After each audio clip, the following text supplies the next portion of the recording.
আমার বড় ছেলের পছন্দ হলো পুডিং। ছেলে বলে, মা, আমি বাড়ি যতদিন থাকবো প্রতিদিন আমার জন্য পুডিং বানাবেন।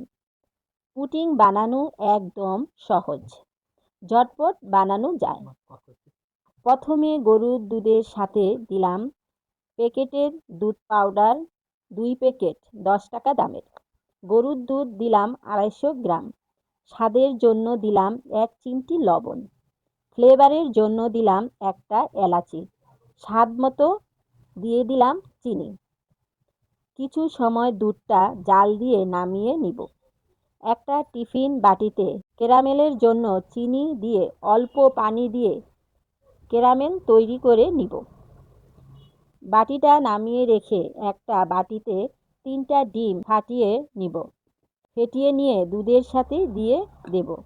তারপর টিফিন বাটিতে দিয়ে দেব। টিফিন বাটির মুখটা ঢেকে দিয়ে একটা রাইস কুকারে আধা টিফিন বাটির অর্ধেক পরিমাণ পানি দিয়ে 40 মিনিট পর হয়ে যাবে মজাদার পুডিং।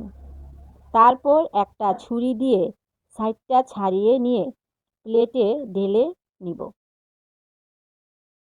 পিস পিস করে নিব। ছেলে খেয়ে বলল, মজা হয়েছে, আমাকে প্রতিদিন বানিয়ে দিবেন আম্মু এটা।